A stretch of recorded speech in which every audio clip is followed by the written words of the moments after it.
So I'm getting pretty excited about winter. Wood's all dry this year, don't have any concerns about having any wet wood. So I'm really looking forward to winter. I'm not a winter fan, but since I've been living off grid, it sure is nice to throw some logs in the fire before you go to bed.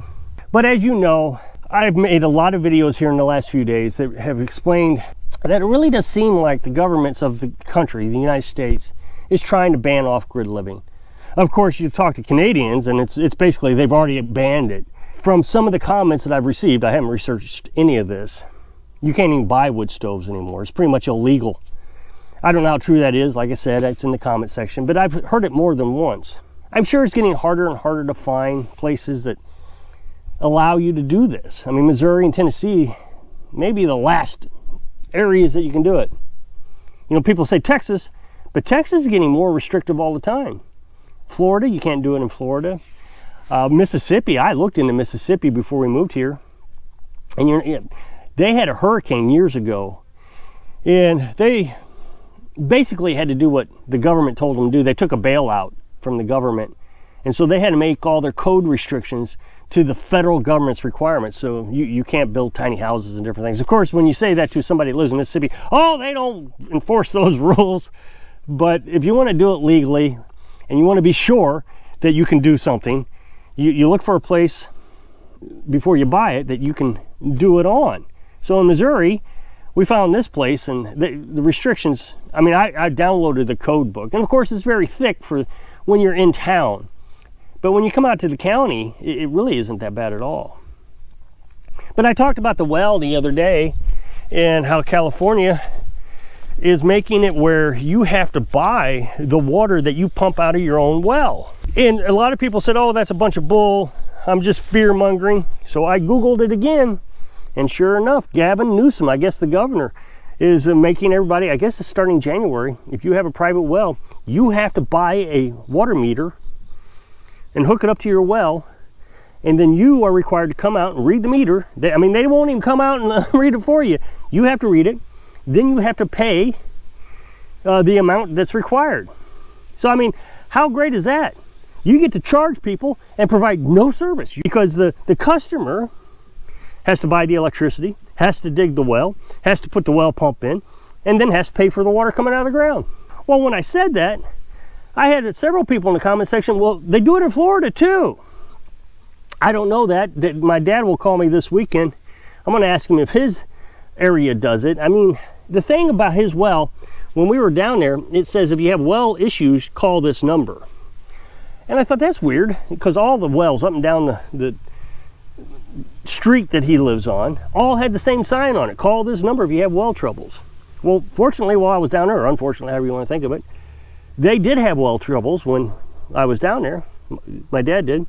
And they called the number. The guy came out and fixed it. I'm kind of curious. It may be a government-ran facility that they have to pay for water. I don't know, but I'll find out. And then we talked about chickens. And the thing is I make poll questions about these, and people think I'm really stupid for asking questions about this. Like, why would you have to pay for water that you pump out of the... Well, I'm only asking questions that there are already laws about. So one of the questions I asked is, should they outlaw backyard chickens? And of course said, no, why would you do that? Why would you do that? No. And so, you know, people are asking me to stop asking stupid questions.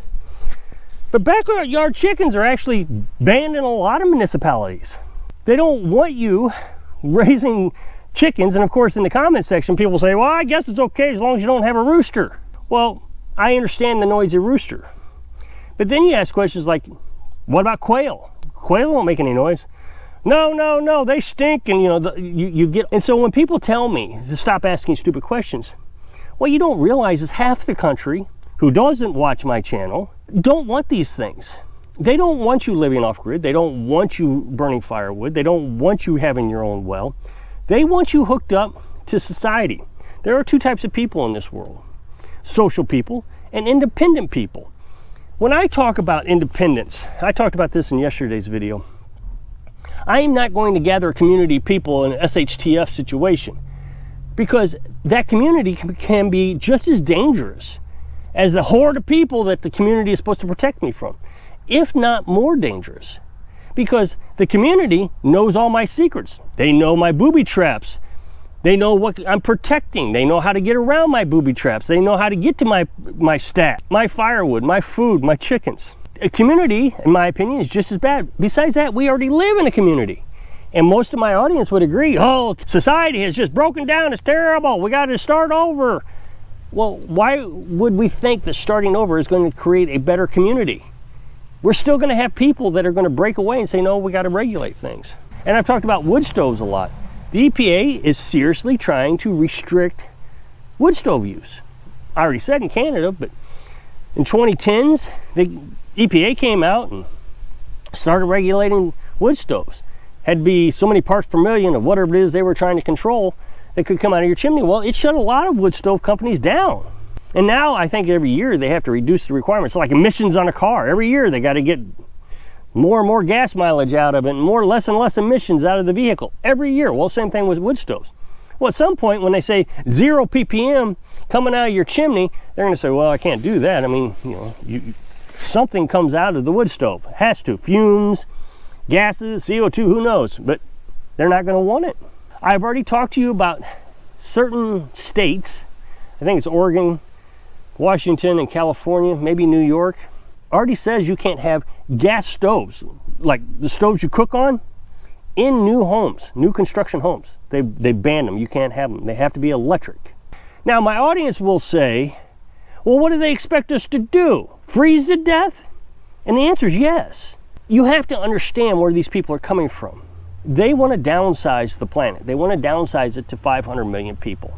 In order to do that, they got to get rid of you. They don't want you on the planet. People will say, well, they can't produce enough electricity to take care of you. They know this. It's not a secret. If you know there's not enough electricity to take care of all the people on the planet, especially if they start making us use electric cars. I mean, we heard about this the other day. California is making it a requirement that we all use electric cars in California, or buy electric cars. And then a week later, they shut down the grid and said, don't charge your electric cars. Well, how are they going to do this in 2035, whenever this is? Get rid of the people. They only want the elitist and slave workers. That's all they want. And so I've told you in the past, last year I really went through all the requirements, but in New York, and I know there's going to be New Yorkers that says, no, this isn't true. That's fine. Maybe it's not, but they definitely did write a bill on it, at least, and it went through Congress and passed and the whole thing. In New York, you cannot cut down trees anymore. You have to buy your own firewood from a certified wood tree cutter. So a guy who decides that he wants to cut trees for a living goes and get his master's license, I guess like a master's plumber, and he will cut down the tree, and then he'll split the logs, and then he'll let them dry for 2 years, because that's what they want. They want the wood to be dry, below the 20%. They know that Americans refuse to let their wood get down below 20%. I've talked about this in several videos. Many people in my comment section, I'm not going to comply with these requirements. That's ridiculous. If I want to burn wet wood, that's my business. Say it all the time in the comment section. So they're just going to control that. If you're going to burn wood, you're going to burn certified wood. You can't cut down trees. So the certified wood, it'll have a little tag on it that says certified, and then it'll have the emblem or the marking or the signature of the person who is certified, just like a plumber. You know, not anybody can just go into your house and plumb your house. A master plumber has to do it. And they have apprentices that learn from the master, and then they have to take tests and all this stuff. All that applies. They have to be masters of wood. What kind of wood is this? Well, that's hickory and that's oak. That's you can't run cedar and pine through a wood stove. And a lot of people from the Northwest will say, yes, you can. I've been doing it for years. Yet the instructions on the wood stove says you can't, because it creates creosote. No, it doesn't. I'll hear all the people in the Northwest say it. Well, that's fine. What they'll do is eventually they're going to say in the Northwest you can't burn firewood because you don't have oak or hardwood. And eventually, just like all the laws of the United States, they get a little bit more restrictive and a little bit more restrictive every year. So eventually, they're just going to ban off-grid living.